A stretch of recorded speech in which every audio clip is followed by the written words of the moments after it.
Minasyaitonirrajim. Bismillahirrahmanirrahim. Alhamdulillah nahmaduhu wa nasta'inuhu wa nastaghfiruhu wa na'udzu billahi min shururi anfusina wa min sayyiati a'malina. Man yahdihillahu fala mudilla lahu wa man yudlil fala hadiya lahu. Asyhadu an la ilaha illallah wahdahu la syarika lah wa asyhadu anna Muhammadan abduhu wa rasuluh. Allahumma rabbi shrah li sadri wa yassir li amri wahlul 'uqdatam min lisani yafqahu qawli, amma ba'd. Alhamdulillah, pada pagi ini kita akan menyambung lagi insya-Allah perbincangan surah At-Takwir kita. Moga-moga insya-Allah kita dapat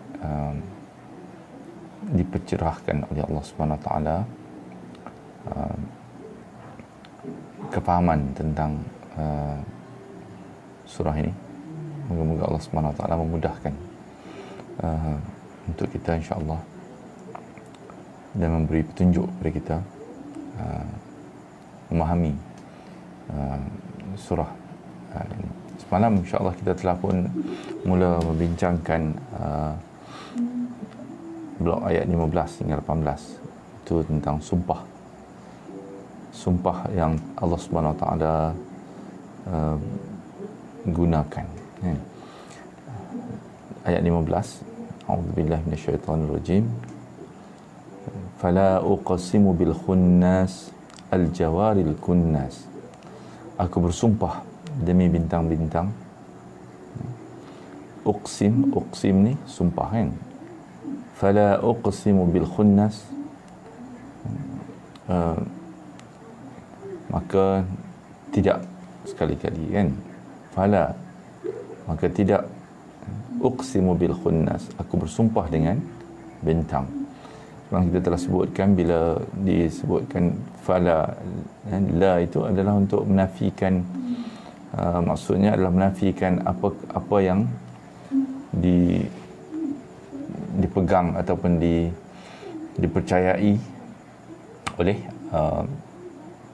kufar, orang yang ditujukan kata-kata ataupun ayat kan. Fala uqsimu bil khunnas, dan kita telah jelaskan semalam bintang-bintang ni latar belakangnya yang kita nak fahami adalah ada dua keadaan yang disebut bintang ini. Fala uqsimu bil khunnas, pertama bintang yang al-khunnas ini kan, yang muncul kemudian dia menghilang kan. Itu juga digunakan untuk menjelaskan sifat syaitan di dalam surah An-Nas kan, sebagai al-khunnas kan, waswasil khannas kan, kejahatan, dari kejahatan bisikan syaitan yang juga sifat dia muncul kemudian dia menghilang kan. Jadi bintang ni, bintang yang muncul kemudian dia menghilang kan, al-jawaril kunnas, yang beredar, melintasi orbitnya kemudian dia menghilang, merujuk kepada sifat bintang yang pada malam hari dia muncul dengan cahaya yang terang, cantik sekali kan? Tapi pada waktu siang bintang ini hilang di langit. Waktu malam bintang inilah yang menguasai langit kan? Yang paling menonjol, menutupi semua ruang lingkup ataupun sudut langit. Waktu siang bintang ni menghilang kan? Jadi Allah Subhanahu Wa Taala satu perkara yang kita ada beberapa asas yang kita nak fahami dalam sumpah ini kan? Ada kajian ataupun tulisan khas tentang sumpah ni, ada kitab-kitab yang membincangkan tentang sumpah dalam Al-Quran ni kan. Antaranya sumpah ni dia menjelaskan sesuatu yang amat penting kan? Dan yang kedua, sumpah yang menggunakan perlambangan-perlambangan macam ni, dia ada biasanya dia ada maknanya yang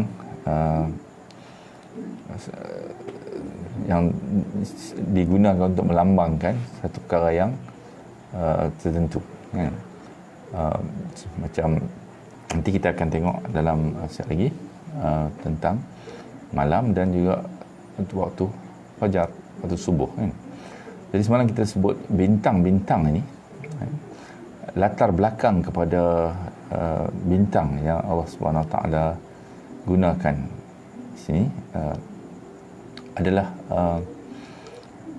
tentang pegangan ataupun bintang yang menjadi kebiasaan pada i'tiqad ataupun pegangan orang-orang Arab ketika itu adalah bintang ni.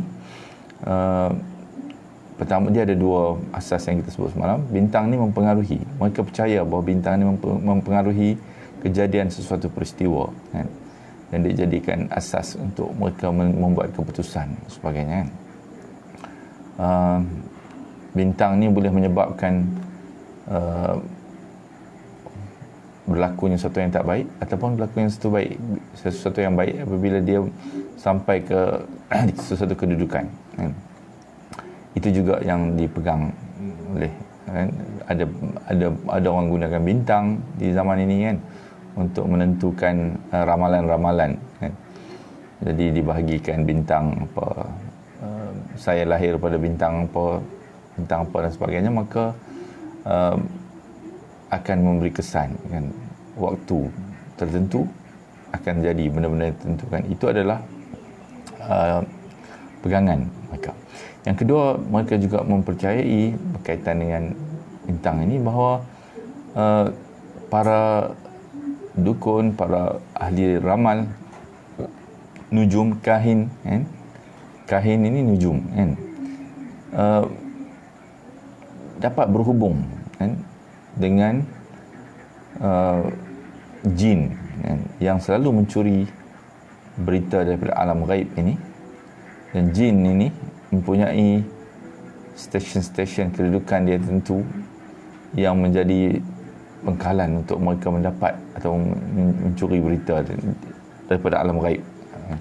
Alam ghaib ni daripada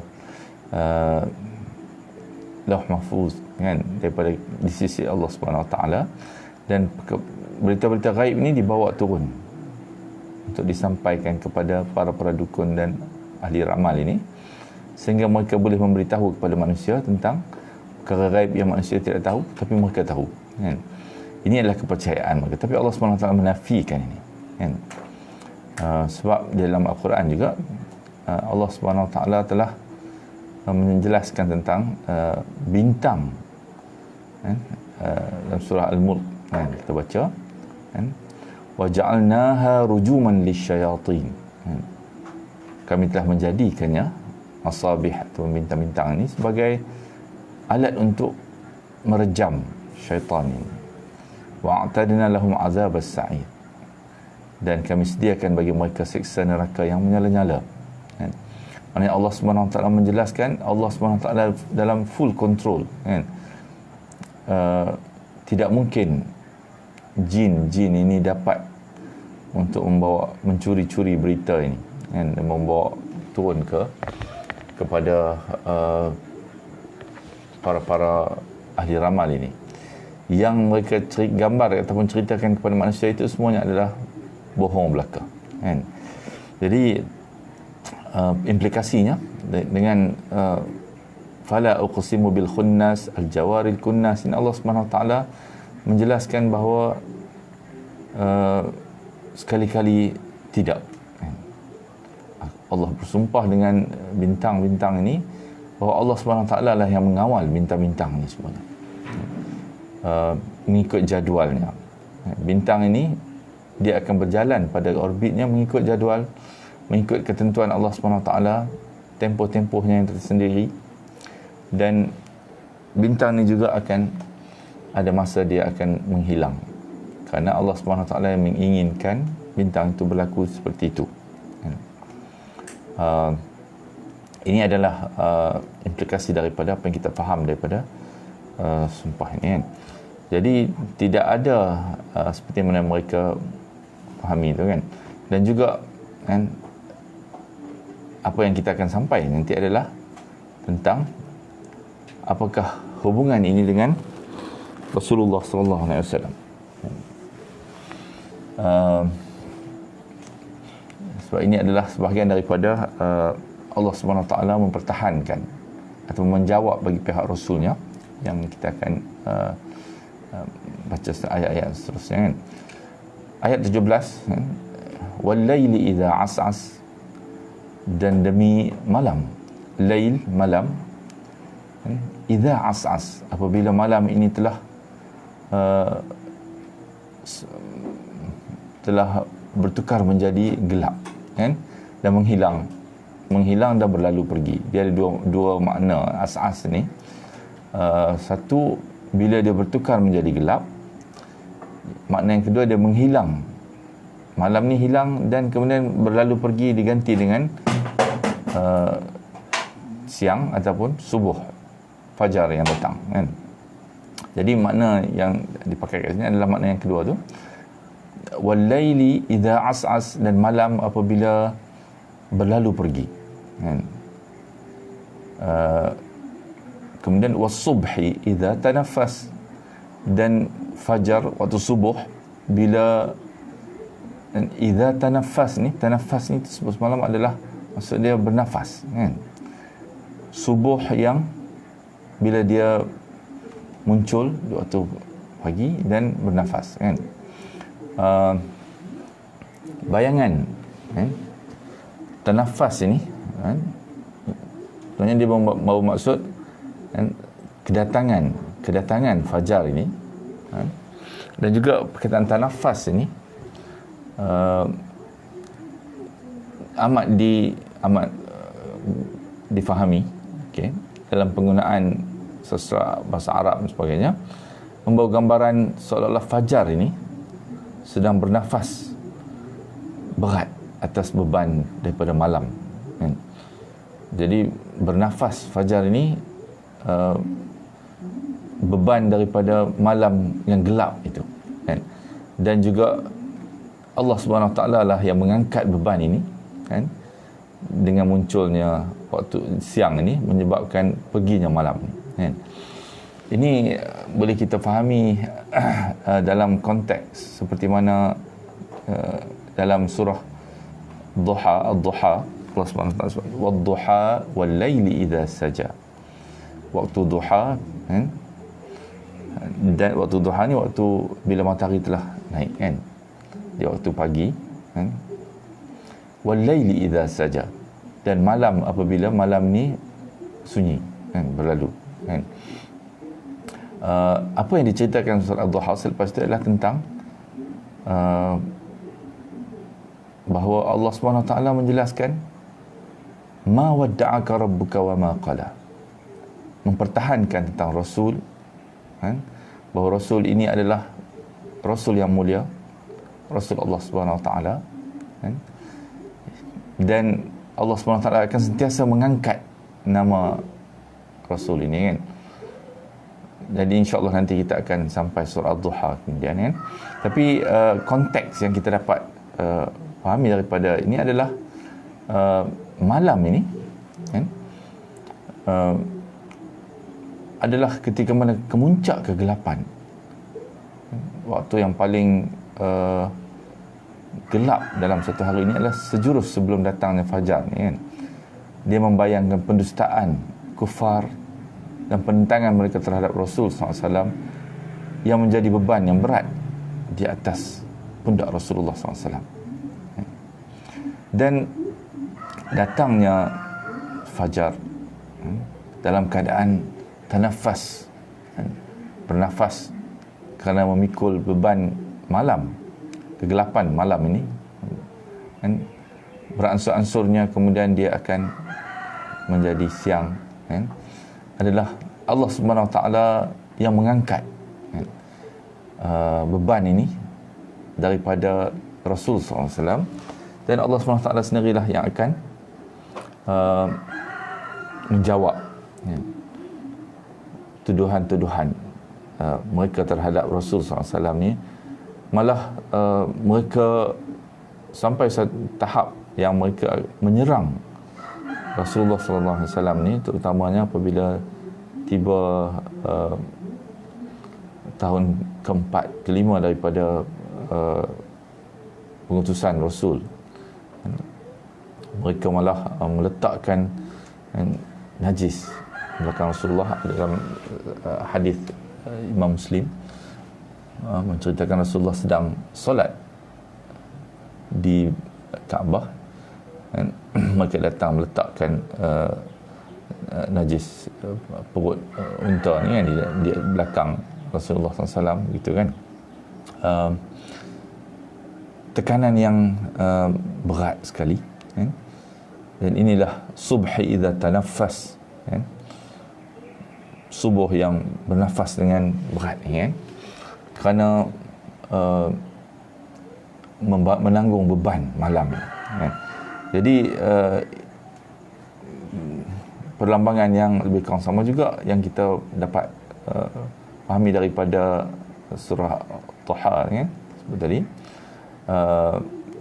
Dan Allah Subhanahu Wa Taala jelaskan tentang inilah yang Allah Subhanahu Wa Taala akan lakukan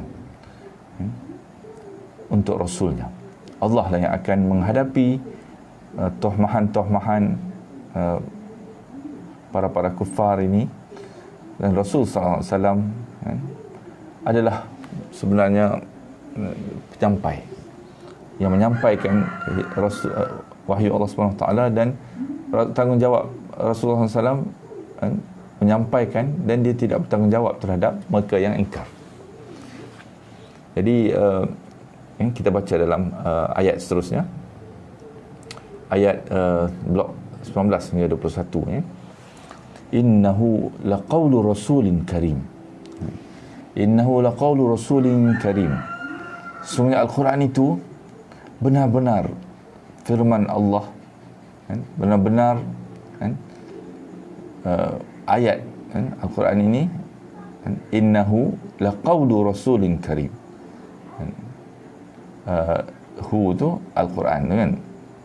Innahu laqawlu, dia adalah kata-kata firman Rasulin Karim yang telah dibawa, kan, oleh Rasulin Karim, utusan yang mulia. Siapa dia utusan yang mulia ni? Utusan yang mulia ni merujuk kepada Jibril alaihissalam, kan, yang membawa turun ayat-ayat Al-Quran wahyu ni daripada kitab di sisi Allah, kan, yang sampai kepada Rasul sallallahu alaihi wasallam. Jadi ini sebenarnya adalah muqsam, ataupun yang perkara yang disumpahkan, kan, muqsam alaihi, dan apa yang disumpahkan tadi adalah sumpah, kan, wal laili idza as'as was subhi idza tanaffas. Apa yang nak disumpahkan itu adalah ini, kan, innahu laqawlu rasulin karim. Quran ini adalah benar-benar, kan, kalam yang telah dibawa turun oleh Jibril, utusan yang mulia.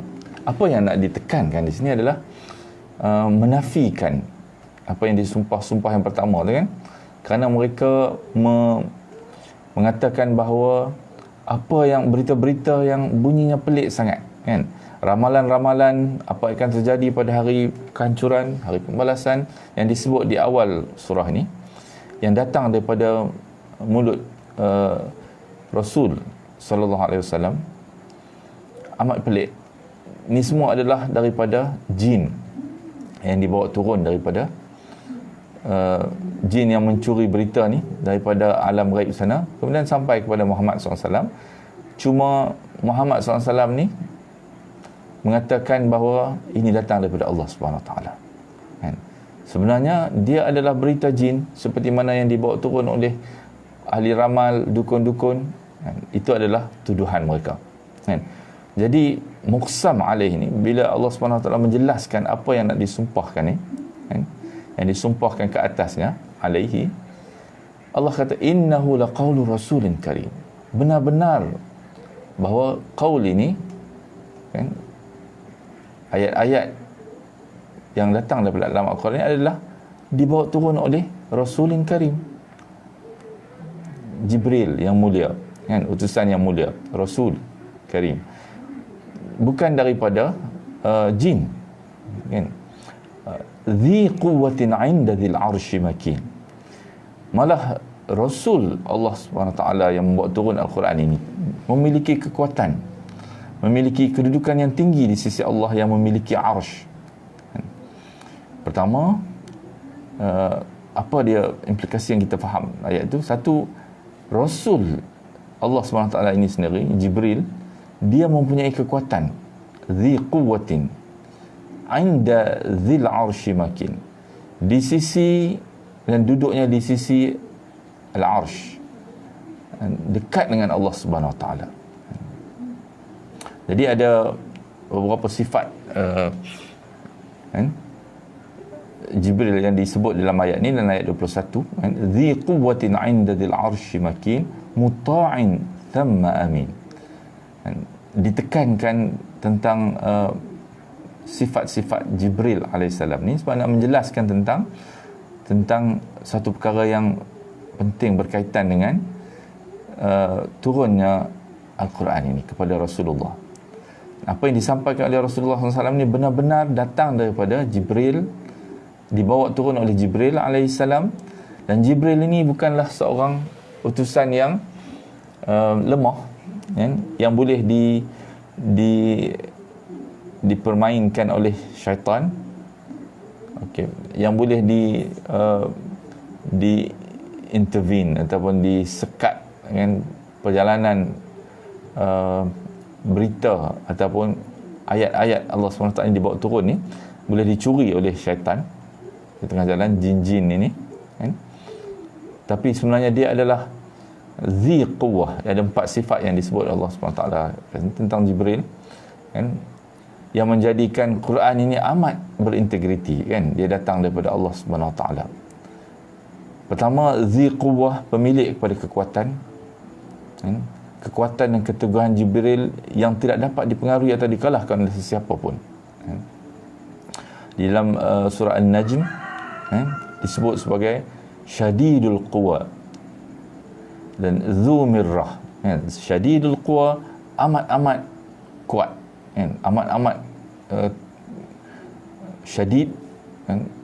Sungguh-sungguh kuat, al-quwa, kan? Dan dhu mirrah, memiliki kekuasaan, memiliki power, kan? Itu adalah Jibril yang digambarkan oleh Allah Subhanahu Wa Taala. Jadi maknanya jangan main-main dengan Jibril. Dia adalah utusan Allah Subhanahu Wa Taala yang kukuh, kan? Tidak tergoyangkan langsung. Inda dhil 'arsy makin. Inda dhil 'arsy, sifat yang kedua ni menggambarkan amat hampirnya Jibril dengan Allah Subhanahu Wa Taala, kan? Sumber datangnya Al-Quran itu, kan? Al-Quran ini sumber daripada Allah Subhanahu Wa Taala, dia kalam Allah Subhanahu Wa Taala. Dan Jibril ini adalah inda dhil 'arsy, kan? Dia di sisi pemilik arsh ini, kan? Dhil 'arsy, kan? Dia ada kedudukan yang tinggi di sisi Allah Subhanahu Wa Taala yang memiliki arsh ini, kan? Jadi Jibril berhubung terus dengan Allah Subhanahu Wa Taala dan tidak ada sesiapa yang boleh mencelah ataupun mencuri di antara ataupun mencemarkan ayat yang dibawa oleh Jibril ini turun kepada Rasul sallallahu alaihi wasallam. Dia amat hampir dengan sumber datangnya ayat ini, dan Jibril alaihissalam juga amat kuat, syadidul quwa, kan? Sifat yang ketiga yang disebut ni adalah muta'in. Muta'in, dia adalah seorang yang amat ditaati di kalangan komuniti malaikat ni, kan? Dan tidak ada siapa yang berani untuk melanggar arahan Jibril walaupun sedikit, kan? Dan tidak akan ada kemungkinan langsung mereka boleh berpakat dengan syaitan, ataupun mana malaikat juga boleh berpakat dengan syaitan ataupun jin-jin ini untuk mendapatkan ayat-ayat yang datang daripada alam yang gaib ni. Ini untuk menafikan kemungkinan mungkinnya, kan, ayat-ayat Allah SWT ini yang dibawa oleh Jibril ini boleh dicemari di pertengahan perjalanan untuk sampai kepada Rasul SAW. Dan yang keempat, sifat dia adalah thamma amin.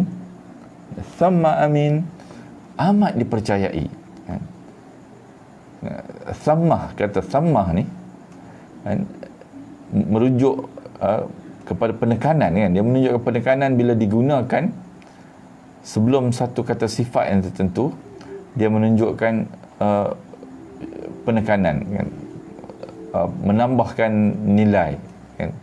Satu-satu kata sifat itu, kan? Contoh dalam surah Asy-Syu'ara, kan? Allah SWT sebutkan, wa aslafna thammal akharin, kan? Dan di sanalah kami benar-benar mendekatkan golongan yang lain. Ayat ni surah Asy-Syu'ara ayat 64 ni, Allah SWT menceritakan tentang Musa AS yang bawa Bani Israel lari daripada Fir'aun yang mengejar mereka. Dan Fir'aun, Allah kata benar-benar Allah bawa Fir'aun ni benar-benar mengikuti jalan yang dilalui oleh Musa AS, kan? Sehinggalah akhirnya sampai ke laut, kan? Musa telah memukul tongkat, Allah membelah laut ini, dan Bani Israel, Nabi Musa bersama Bani Israel melalui jalan yang dibentang oleh Allah SWT di dalam Laut Merah yang terbelah tu. Dan Allah kata benar-benar kami telah bawa Fir'aun mengikuti jalan yang sama sehingga kami tenggelamkan dia di situ. Thammal akharin. Thamma tu Allah SWT gunakan untuk menjelaskan benar-benar Fir'aun ni telah didekatkan oleh Allah SWT, betul-betul mengikuti jalan Nabi Musa, kan? Begitu juga dalam surah Al-Insan kita baca, kan, itu yang telah kita bincang dulu. Allah sebut wa idza ra'aita thamma ra'aita, kan, na'iman wa mulkan kabira. Dan di mana saja kamu lihat di syurga Allah SWT nanti, niscaya kamu akan melihat benar-benar, kan, di mana saja kamu lihat, kan, wa idza ra'aita thamma ra'aita, benar-benar, kan, kamu lihat di mana saja kamu tengok pun kamu akan melihat berbagai macam kenikmatan, na'iman wa mulkan kabira, dan juga kerajaan yang besar, kan? Jadi begitu juga digunakan di sini thamma amin, benar-benar amat dipercayai, kan? Itu sifat Jibril alaihissalam yang membawa makna, kan, Jibril ini, kan, sifatnya seperti mana sifat Rasulullah SAW juga sebagai Al-Amin, kan? Maknanya yang membawa turun wahyu ni sampai kepada yang menerimanya adalah mereka-mereka yang amat dipercayai, kan? Yang tidak mungkin akan merosakkan atau mencemarkan kebenaran Al-Quran ini, bahawa dia datang daripada Allah SWT. Sebab itu dalam surah Al-Baqarah awal-awal kita diperingatkan Allah SWT, Alif Lam Mim Zalikal kitab la raiba fihi. Ini adalah kitab yang la raiba fihi, tidak ada keraguan lagi bahawa dia memang datang daripada Allah SWT. Poin inilah ataupun noktah inilah yang nak ditekankan di dalam sumpah yang datang sebelum datangnya blok ayat ni, kan? Jadi apa-apa yang dibawa oleh Jibril ini benar-benar daripada Allah Subhanahu Wa Taala, bukan daripada jin yang disampaikan kepada Nabi. Malah jin dan syaitan ni pun dijelaskan oleh Allah Subhanahu Wa Taala tidak akan dapat mendengar berita-berita gaib ini, kerana mereka akan diserang dengan api yang panas bila mereka cuba mendekati, kan? Allah kata rujuman li syayatin wa ja'alna wa laqad zayyana as-samaa'a ad-dunya bimasabih. Bintang ni dijadikan sebagai alat untuk merejam syaitan atau jin, kan?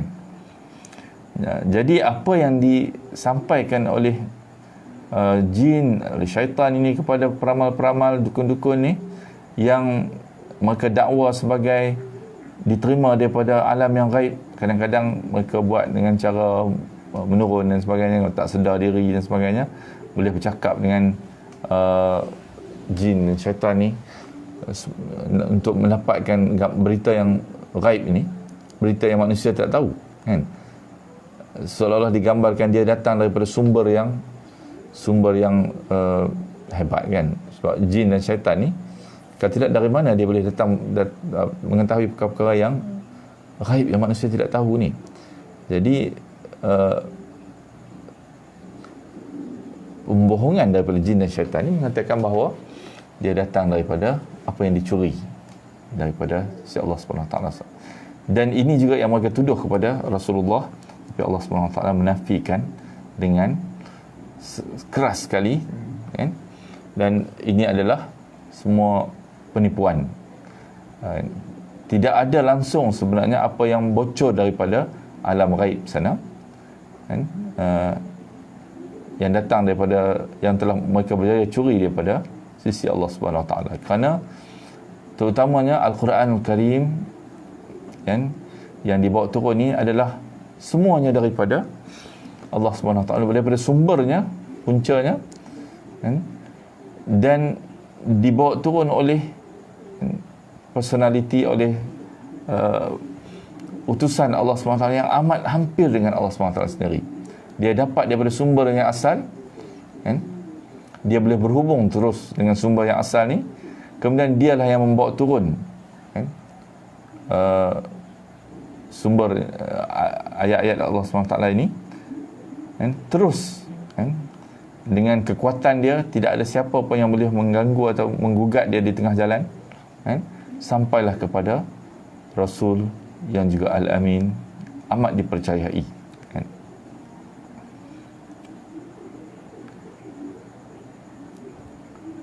Kemudian dalam ayat seterusnya, blok 22 hingga 26, Allah Subhanahu Wa Taala menjelaskan Muhammad, kan, tadi daripada Allah Subhanahu Wa Taala melalui utusan turun ke bumi kepada Muhammad sallallahu alaihi wasallam. Kemudian Rasulullah sendiri pula, wa ma sahibukum bimajnun, dan temanmu, sahibukum Muhammad ini bukanlah orang yang gila, dia bukan seorang yang majnun. Wa laqad ra'ahu bil ufuqil mubin, dan sesungguhnya Muhammad, sungguh-sungguh, laqad ra'ahu, Muhammad telah melihat Jibril ini bil ufuqil mubin, di ufuk yang terang. Ufuqil mubin ni, ufuk yang terang, menjelaskan, apa yang nak dijelaskan adalah pertama, kan, bahawa tuduhan kufar ini, mereka yang sedang berhadapan dengan Rasulullah SAW ni, kan, adalah tuduhan yang tidak langsung masuk akal, kan, tak logik, kan.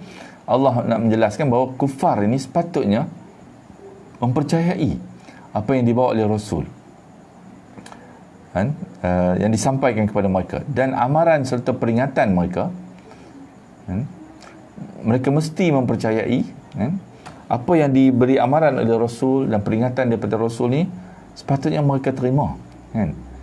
Dan mereka mesti mempercayai dakwaan bahawa Nabi, bahawa Al-Quran ini datang daripada Allah Subhanahu Wa Taala, dan dia dibawa oleh melalui Rasul yang mulia Jibril alaihissalam, sepatutnya mereka memikirkan apa yang disampaikan oleh Rasul ni.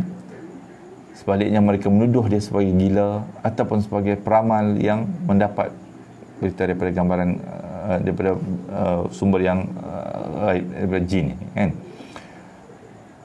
Malahan kan, Rasul SAW memang telah benar-benar melihat Jibril. Ini juga semestinya mereka percayai, kerana ini juga adalah ayat yang datang daripada Allah SWT. Sebab Rasul SAW benar-benar telah berhubung dengan Jibril. Sebab ini adalah berita yang disampaikan oleh Rasulullah SAW, bahawa dia telah melihat Jibril ini. Dalam hadis yang kita baca, ketika mana mula-mula kan, turunnya wahyu kan, Rasulullah telah melihat Jibril benar-benar di ufuk langit ni kan, dalam bentuknya asal. Dalam surah An-Najm kan, ayat 5, Allah SWT sebutkan allamahu syadidul quwa. Yang mengajarkan Al-Quran ni adalah diajarkan kepada Muhammad SAW oleh Jibril yang syadidul quwa, yang amat kuat kan, mempunyai kekuatan yang amat hebat kan. Dzu mirratin fastawa, yang mempunyai kan, akal yang cerdas. Wa huwa bil ufuqil a'la, dan dia menampakkan dirinya dengan rupa yang asal kan, di ufuk yang tinggi, ufuqil a'la kan. Thumma dana fatadalla, kemudian dia mendekat kan, fatadalla kan, lalu bertambah dekat. Fakana qaba qausaini aw adna, maka dia menjadi semakin dekat dengan Rasulullah sejarak 2 ujung busur panah ataupun lebih dekat lagi kan. Ini ada 2 pandangan. Ada pandangan kata ini menceritakan tentang Rasulullah di Mi'raj kan. Tapi satu lagi pandangan mengatakan ini adalah ketika mana Rasulullah menerima wahyu daripada mula-mula menerima wahyu kan, Jibril ni datang kepada Rasulullah SAW dalam bentuknya yang sebenar dan mendekati Rasulullah SAW, sehingga dia akhirnya kan, kita dalam riwayat Muslim kan, dia memeluk Rasulullah SAW, sebut iqra kan, bacalah kan, nak menjelaskan bahawa Rasulullah SAW benar-benar telah berjumpa dengan Jibril kan. Seperti mana yang disampaikan oleh Nabi ini, sepatutnya para kufar ini percaya kan, dan tidak menolak apa yang nak disampaikan atas alasan bahawa Rasulullah SAW mereka-rekanya dan mendapatkan berita ini sebenarnya daripada sumber jin yang mencuri di alam gaib ni kan. Ma kadzdzabal fuad ma ra'a. Jadi nak dijelaskan kat situ adalah dia menyampaikan kepada hamba-Nya apa yang telah Allah wahyukan. Dan hatinya ma kadzdzabal fuad kan? Jibril ni fa'auha ila abdihi ma auha, benar-benar menyampaikan kepada hamba Allah SWT, abdihi, hamba Allah Rasul SAW ni, apa yang telah diwahyukan Allah SWT kan? Ini adalah pertalian yang penuh integriti kan, daripada sumbernya sampai kepada Rasulullah SAW kan? Tidak ada langsung kemungkinan wahyu ni akan tercemar di tengah-tengah kan. Dan hatinya tidak mendustakan apa yang telah dilihatnya. Malah bila sampai kepada Rasulullah SAW, Rasulullah SAW juga tidak teragak-agak lagi bahawa dia memang benar-benar telah menerima daripada Jibril kan. Jadi maka apakah kaum musyrikin Mekah kan, afatumaru nahu ala ma yara kan, hendak membantahnya tentang apa yang telah dilihatnya. Itu adalah implikasi daripada ayat ni kita yang Allah SWT walaqad ra'ahu bil ufuqil mubin. Benar-benar Muhammad SAW telah melihat Jibril ni di ufuk yang amat terang kan? Dan adakah orang-orang Quraisy, orang pemuka-pemuka Quraisy ni hendak membantah lagi apa yang telah dilihat oleh Rasulullah SAW Apabila dia memberitahu mereka, mereka tuduh dia telah berhalusinasi kan. Dia telah macam apa kita kata dukun. Hari ni kita pergi, orang-orang yang pergi jumpa dukun ni dia tak sedar diri kan, dia menurun dan sebagainya kan. Mereka membayangkan Rasulullah SAW ni macam itulah kan, bila dia terima wahyu ni dia tak sedar dan sebagainya. Maka kata dia ni telah berhalusinasi, tengok benda-benda yang sebenarnya tidak ada kan, dan telah dirasuk oleh syaitan kan. Maka Allah SWT mempertahankan apa yang dilihat Rasulnya adalah benar belaka kan. Itu adalah kan, yang tersebut tadi kan, was-subhi idza tanaffas. Allah SWT lah yang akan kan, mencerahkan kegelapan yang menimpa, dibebankan ke atas Rasul ini. Maka Rasul SAW jangan merasa apa-apa tekanan kan, kerana Allah SWT lah yang menurunkan wahyu ni, dan Allah sendiri yang akan mempertahan dan menjaga dia kan. Satu poin yang tadi disebut dalam ayat 22 tadi disebut wa ma sahibukum bimajnun. Perkataan sahibukum ni digunakan perkataan bentuk balaghah ni kan, bentuk disebut sahibukum ni ataupun sahabat kamu, saudara kamu tu, teman kamu kan, tidak gila. Sebab nak menjelaskan Muhammad ini, Rasulullah SAW ni benar-benar datang daripada kalangan kamu. Dia hidup di tengah-tengah kamu berpuluh-puluh tahun sehinggalah dia dewasa. Bukan orang yang asing bagi kamu, dan kamu sendiri amat-amat mengenali dia. Ini juga digunakan dalam ayat-ayat lain kan. Disebut sahibukum ni, sahib adalah teman kamu, orang-orang Quraisy ni kan? Jadi kamu mengenali, amat-amat mengenali dia, bahawa dia tidak akan mungkin berbohong. Dia adalah seorang yang amat dipercayai, dan kamu juga mengiktiraf dia kan? Itu maksud wa ma sahibukum kan, bimajnun. Jadi dalam peristiwa ketika mana Rasulullah panggil mereka ke Bukit Safa, dan Rasulullah SAW menjelaskan, tanya kepada mereka kan, kamu percaya tak kepada aku kalau aku katakan di belakang sana ada musuh yang sedang datang menyerang Mekah ni? Semua kata kamu tidak pernah berbohong kan? Tapi bila Rasulullah kata, kamu percaya tak kalau aku katakan bahawa Allah SWT sedang mengancam kan, akan datangnya azab Allah SWT kepada kamu. Aku ditugaskan sebagai Rasul untuk menyampaikan, membawa berita ni kepada kamu kan. Mereka menentang kan, terutama Abu Lahab. Kita baca dalam riwayat ni kan, menceritakan. Jadi ini adalah keadaan latar yang menjadi kita habiskan blok ni secara cepat kan. Wa ma huwa 'ala al-ghaibi bidhanin. Dan dia Muhammad bukanlah seorang yang disebut dekat sini yang tamak kan sebenarnya. Ma huwa 'ala al-ghaibi bidhanin. Nanti kita akan bincang besok kan. Ni insya-Allah. Dia bukan tamak untuk menerangkan sesuatu yang gaib. Apa maksud ni kan? Nanti kita akan bincang besok kan. Insya-Allah kita berhenti dulu di sini. Saya sudahi dengan wabillahi taufiq wal hidayah. Assalamualaikum warahmatullahi wabarakatuh. Kita tutup dengan bacaan tasbih kepada suratul Asr. Subhanakallahumma bihamdika.